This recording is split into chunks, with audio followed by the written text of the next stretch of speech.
Right now, Mexican authorities continue to investigate the deaths of two Arizona sisters. While on the road in Mexico, the two were shot and killed. 12 News journalist Bianca Bono talked with an official at the Consulate General in Mexico here in Phoenix. She joins us live now in studio.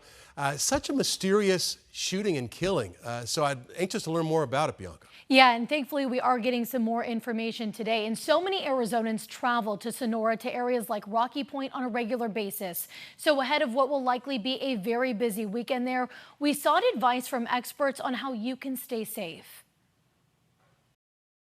Tragedy striking near Arizona's southern border after two sisters, 72 and 82 years old, were attacked by armed men and murdered in Mexico. They were on their way to Caborca, Sonora, Mexico Friday morning, heading there on a highway from the border town of Sonoita, ultimately found dead inside this white Nissan Pathfinder, which had been rolled over and was riddled with bullets. Authorities locating a stolen truck with firearms and ammunition inside, believed to have been operated by the attackers. The criminals responsible still at large. We're very sorry for this. We weren't expecting anything like that to happen to anyone, not a Mexican national, not an American national. Maria Fernanda Araguin works at the Consulate General of Mexico's Phoenix office. She says she routinely gets questions from Arizonans seeking advice on how to safely travel to Sonora. She says popular vacation destinations there, like Rocky Point, are safe. It's better if you start early so you get to the place that you're going through during daylight. The second tip that I would say is to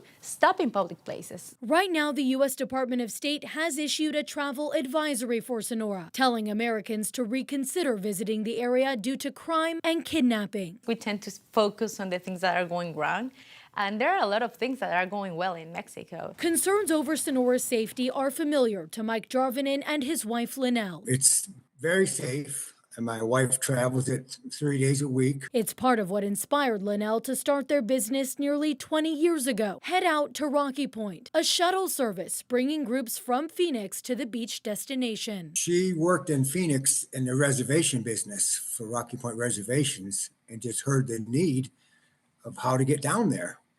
And people didn't want to drive their cars.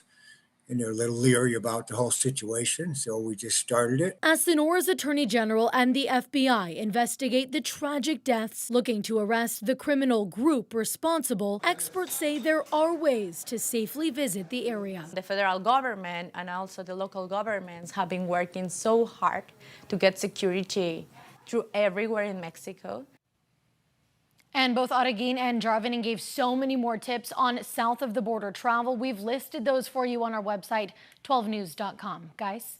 Bianca, these were two elderly women. What else do we know about them and why were they in Mexico? Yeah, we have recently connected with a relative of these two sisters. They told us that they did have family in Caborca, so that's likely why they would have been traveling there. But guys, we've also learned that making matters even worse for this family, they had just recently lost one of the other sisters after her battle with cancer.